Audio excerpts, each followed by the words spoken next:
Welcome, boys. Today's video is sponsored by Aura. If you've ever searched your name on Google, you'll find your personal information is available on a ton of different public listing websites, which isn't good. These listing sites are ran by data brokers who are making a fortune selling your personal information. Aura is great because it identifies these data brokers and submits an opt-out request on your behalf. These data brokers are legally required to then remove your information once they receive these opt-out requests. Aura does the hard work for you. You can try using Aura free for 2 weeks using my link. Aura does so much to protect you and your family from online threats. It is super easy to set up. There is no need for multiple apps like antivirus, password managers, identity threat insurance, and many more. You get everything at one affordable price. You can let people continue to exploit your information, or you can go to aura.com/tommyfyeah to start your free 2-week trial. Let Aura do the hard work for you. We're here in the shop, and like I said last time, we had some stuff to do on the cars we were tuning. They're all tuned pretty safely, but now this car needs the coilovers and brakes we talked about. Some fine tuning, and this thing gets to leave really soon. Bowman's needs the power steering addressed. We use this kit called 26 Engineering. We've got it all blasted apart. The pump sticks, this piece sticks down and you lose power steering, and we're just addressing that. We still have a couple button-up things to do on this car, but we are this close and I'm excited, and I've been talking to Alex and he's excited. So we're gonna keep filming this stuff, get these 3 should be out very soon. The other gray one with the single left on Saturday, so that car's dialed. Still needs an ethanol tune, but customer's really local. He's one of our only super local customers, so he's gonna be driving it around, putting miles on it, making sure it's all dialed and good, and then he'll be bringing it back. We'll bolt check it, and we'll be able to tune it for ethanol in the future. We've got kind of a big move coming, so getting this close to get this next batch of cars out. Next up on the list to be finished, which are all really close, this car, this car, this car, and the silver one over there. These 3 don't have engines in them, but the bays are complete. You can kind of see ABS delete is done, AC stuff is in there, AC stuff is up here, headlights are on. These 3 cars are, well, they look for, kinda, they're not at all. This car, for example, bumpers on, front mounts on, piping is queued up to here. All this thing needs is the engine, some little miscellaneous things, and this car is actually getting a Neo. So I like these batches. Once these batches, this batch and a half are done, we get to start on some fresh ones, and we have been filming drop-offs and going over things with the customer, so those videos will just get even more involved, where I like to do 1 video per car. It's not really cost effective, but luckily I'm not paying for the build. It's free content. I saw Alex. Anyway, let's get to it. I'll be the first to admit it, we are not perfect. I'm not perfect. Everyone else is perfect. I'm not perfect. Strawberry acai refresher kind of day. So when we were tuning the cars, each car had its own unique problem. Happens every time. You think something's dialed, start tuning, find a leak, find a, whatever, find something. Well, I haven't done Tech Tuesday in a while, and it's Wednesday, so I'm gonna do Tech Tuesday on Alex Bowman's car and some other parts in the shop. Basically, on Saturday, when Rieger came to pick up his car, which was the 4th car we tuned, we only tuned it on pump. We want some break-in miles. We want to, run it in around town. He's a local, luckily. Upon delivery, I noticed the power steering belt was, I'm gonna say, a C hair out of alignment. And it kind of bothered me. The car would squeak a little right on startup. Bowman's also squeaked a little right on startup. My old GTR squeaked a little on startup. I think LZ's 34 squeaks a little on startup. So I kind of didn't think anything of it, but it was still like kind of annoying. So I looked at it. And when I looked at it, I saw the belt, like this one, wasn't in line with the crank pulley. Now, let me explain that. There are 3 components that differ, that are specific to each other. It's kind of like LS accessories.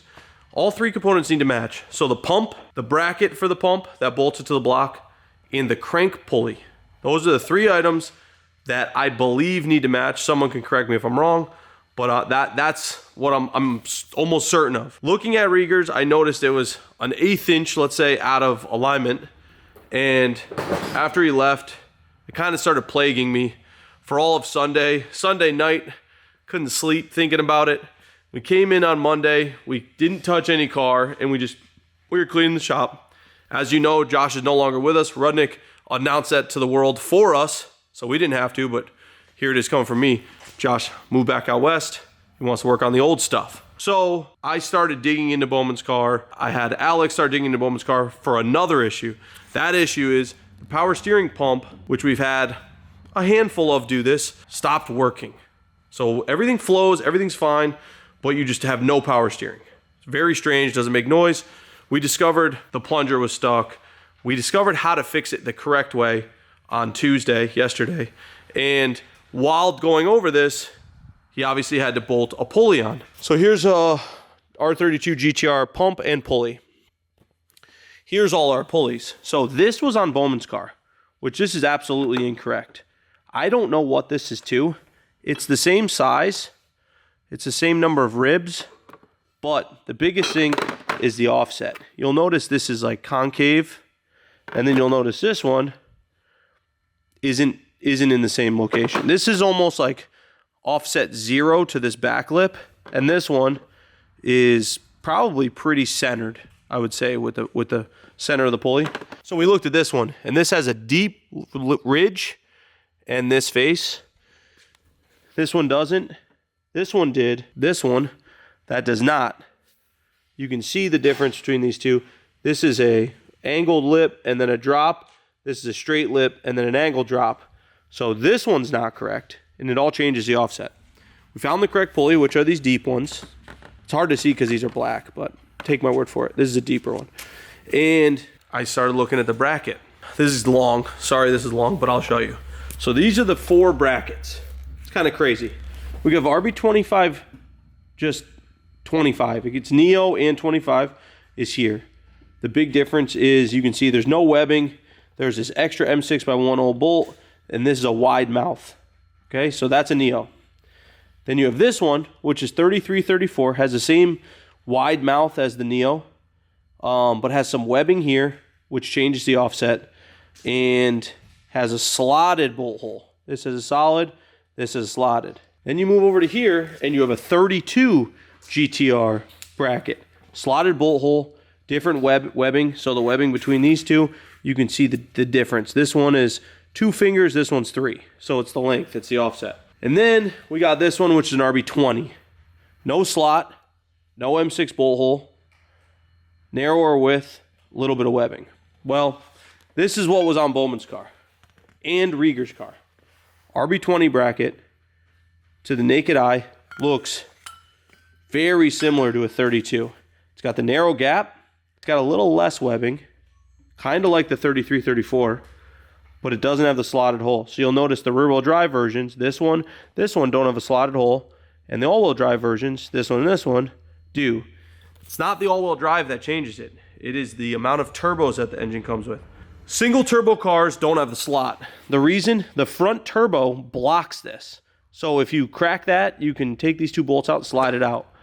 Whereas when this was bolted on Bowman's, it was an absolute shit show to get the bolt out because the turbo was in the way. Spent a little time yesterday taking the bolt out, comparing it all, and found out on 2 of these cars, Josh accidentally put RB20 brackets. I initially thought 25 Neo because I didn't think I had that much 20 stuff. It was in fact RB20 brackets.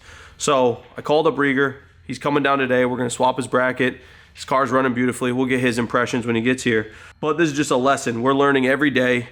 And this is kind of only a problem we would have because we have too many parts, if that makes sense. According to our wall, at any moment you can take a 33-34 bracket or a 32 GTR bracket, or what was originally also here was Neo and 20. We took them off the wall. And they're so similar you can accidentally grab the wrong one. Things like this, you know, these are the same alternator spacers. Smooth is 32. This textured one is 33-34. There's just some slight mistakes that if you don't know every little detail, you could easily mess up. So take this as a learning experience. Anyone who accidentally swaps these or has a 20 and is going 25 or whatever, pay attention to this because it's not that bad, but it could have been. I think at 8,000 RPMs, that thing could have thrown the belt, taken out the radiator fan, who knows? Luckily, we caught it. We told Rieger, just come straight down when you're out of work. We'll swap it, and we'll never make that mistake again. But I had to show it because I think it's important. I think it's important to show that we're learning. I think it's important to show we make mistakes. I think it's important to show we fix said mistakes, and that's what we're doing today. So after this is all full, I'm gonna pull it out. We're gonna make sure we have power steering forever, and we'll move on to the next phase of what we need to do to this car. Okay, pumps in, everything's back in. You wanna start it quick? See how it sounds and performs.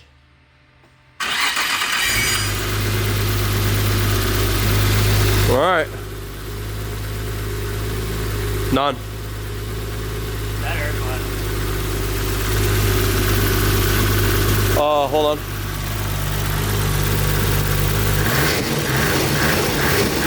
I hear air coming out. Right.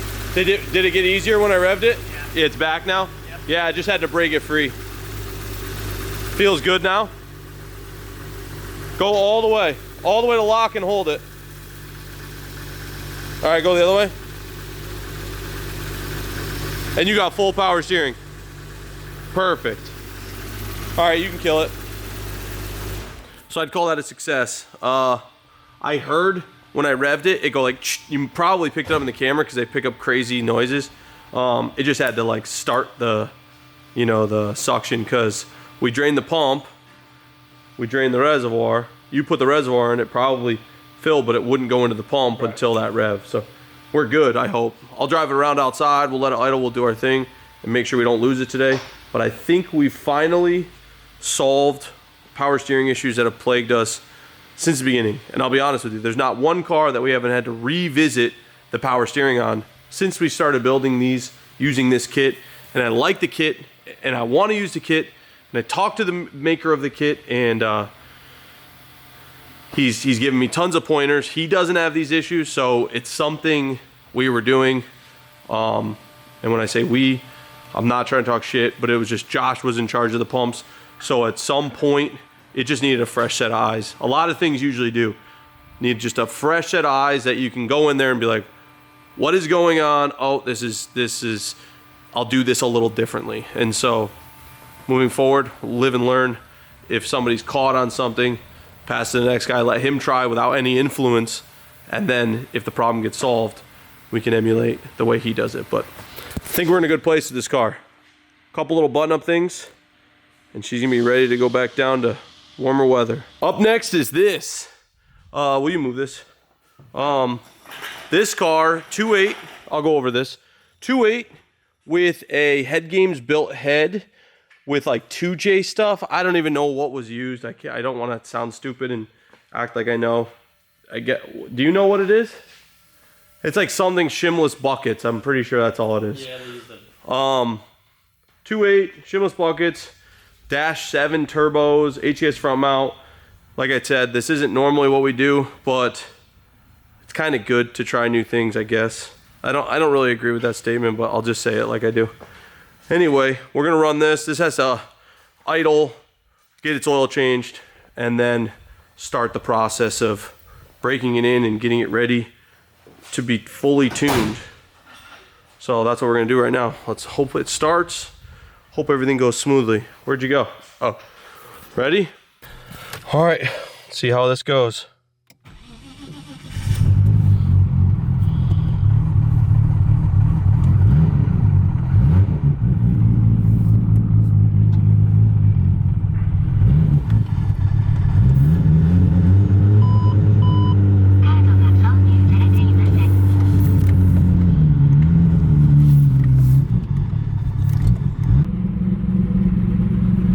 She's alive. Oil pressure good. Sounds healthy. So this car, we have to have jack remote in. We have to have them pull a bunch of fuel out and just kind of set it to be able to be idled. We'll idle it, get it fully up temperature. Then we'll drain the oil. We'll change the oil. We'll bring it back out. This is our process. I know we didn't show it in past videos and people always said something. So this has motor break-in oil in it. So does that. Every 2.8 gets it. So we'll see. We'll see how everything goes, but we got to get that base map because it's a little rich and I don't want to just idling, fouling plugs, super rich.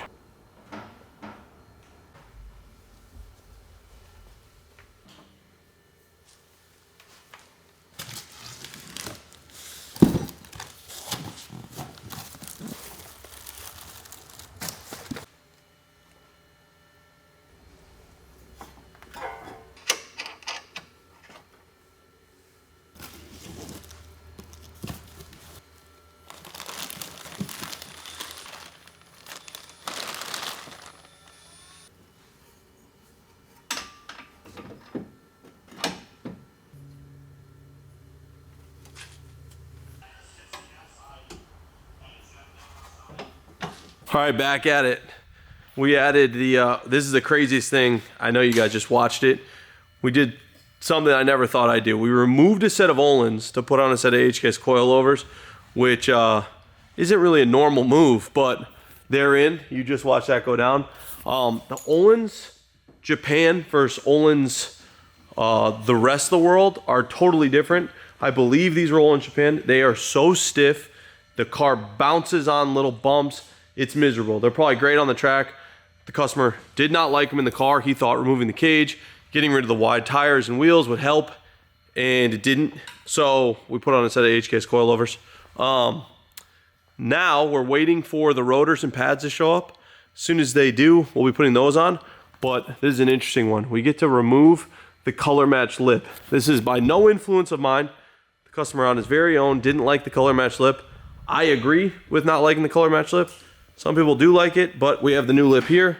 So we're gonna throw a brand new factory fresh lip on this car and just wait for rotors to show up. And Alex is back here cleaning up the carnage that has been.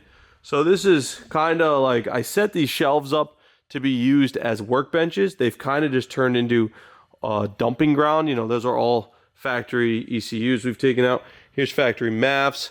And the power steering rebuilds go down right here. Cam angle sensors, just shit up here. This is probably the most organized side, and it is. These are your front diffs, your front shafts for the oil pans, a couple strainers, old crank pulleys, AC, alternator stuff, old master cylinders, just tossed up here, but at least it's all separated nicely. So we've got a couple days ahead of us just organizing the shelving situation, but we're getting there. So let's just hope those rotors show up soon because I want to drive this car again. And just like that, it's factory fresh. So there's a little gap because the fender wells aren't in. This car can't accept fender liners because it used to have 11-inch wide wheels on it. So I guess now that I think about it, we'll never have to install those, but I don't like the gap. So we're gonna have to figure something out there. I mean, it's so small and it's just because it's at my eye level, but it's that. Anyway, that lip looks much better to me. On this car, we decided to install an ETS Pro from Full Race. This is an Atessa controller. It's wired into all the factory stuff, and it allows you to control the Atessa, how much you want to send power to the front, to the rear. So Alex is gonna install that. Some catch cans getting installed, some coolant overflow bottles getting installed. These are sick. They kind of complete the look. Garage Defend cooling panel, a lot of cool shit. This car is this close. Rotors finally show up tomorrow. Rotors, pads, lines, all that stuff. So this car will be back on the ground and driving for the weekend. So I'm stoked on that. Got a little trip I gotta take. So I'm gonna be heading out a little early today, but I'm pretty stoked at where the cars are at for this week. Still got a lot of cleanup to do. Obviously this pile of shit, but I just wanna get these 3 cars out so we can start on the next ones.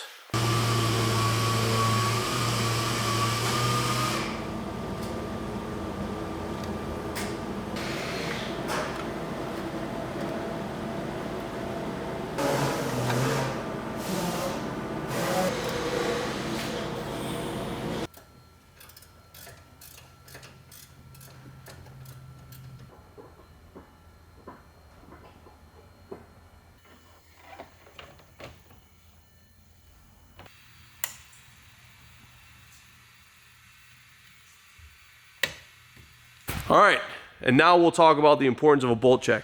We just went through this car. We had some subframe front studs loose, tension rod bolt was a little loose on this side, and one other one. Not a huge deal. We've actually put a ton of miles on this car.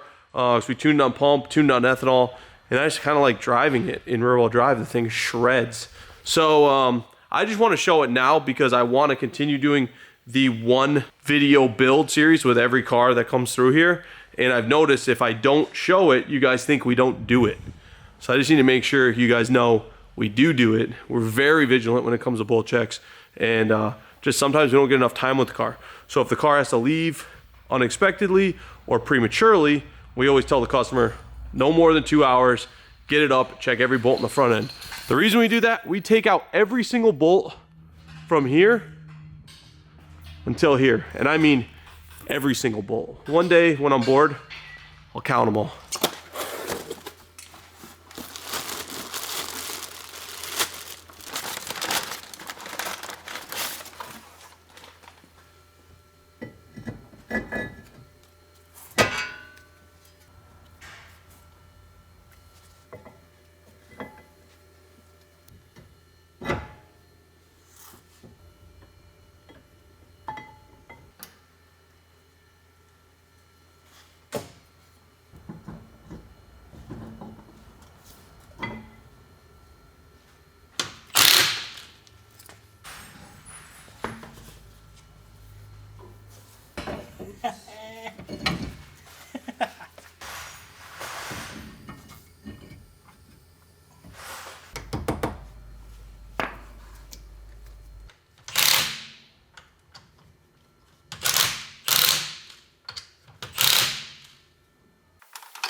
So this is gonna be a video of its own, but I just wanna show what's going on in the paint shop. We've got a 732 black car going KH3, and goddamn, they should have made the R32 KH3 because this is the best color I've seen.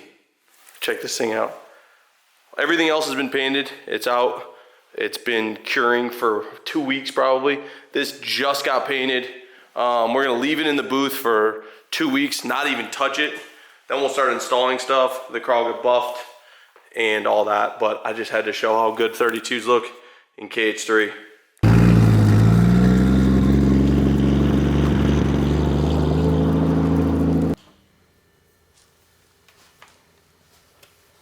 All right, it's here. Swapping that power steering bracket that we messed up. What do you think of the car? Car's a blast. Is it? Very good. I'm stoked to hear that. Oh, you put the strut tower bar on. I'm glad I get to see all that. How's drivability and all that fun stuff? Overall, pretty good. Yeah. Getting used to the clutch a little bit. Yeah, we've never used this clutch before. It's like, I don't want to say cheaper because that's not it. It's just like not as, it's not anodized red. It's like just raw silver, but it is a little like stiff. My old clutch grabbed high. This Oh, grabs pretty low. yep. So that's, We might be able to adjust it a little bit too. We could check that out. So Alex is pulling the pump bracket off now, and we'll be swapping it and showing that it was in fact the wrong one. I guess you can't really get in there though right now, right? Scared of getting a little burned? What do you mean? No, I mean, I'm just not trying to touch hot shit. It's fucking warm right there on that last bolt, I bet. I'm going in. Yeah, that sounds good. Oh yeah, that's hot. I need a light. Don't you film me. That's crazy how not scorching hot those headers are. Oh really? Like I'm touching it with my hand. I was grabbing my down plug yesterday once I left to Really? showing my friends. It was nuts. Jaha is That's sick. The cam angle sensor is scorching compared to the manifold. Really? Yeah, it's nuts. Oh yeah, that's crazy. Yeah.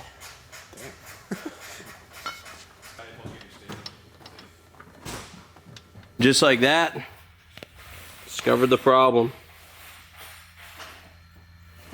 Oh well. Hey, show them that jet hot. Oh yeah. Can just grab the manifold. Really? That's crazy. Like that you can even. This touch. car just pulled in. How? I mean, you're gonna be honest. How long ago did this pull in here? 5 minutes ago? Maybe 5 minutes. And you could just max. touch it. Just grab it if you want. I'm fucking scared. It's crazy. It's pretty crazy. Not scorching hot. I mean, I couldn't grab it for 10 minutes, I don't think. Well, versus me. But I could rub up against it and not burn myself. Versus hitting the radiator and burning your hand. Yeah, just this bolt that sticks off the radiator will burn you. Yeah. So, anyway, shout out Jet Hot. We know that shit works.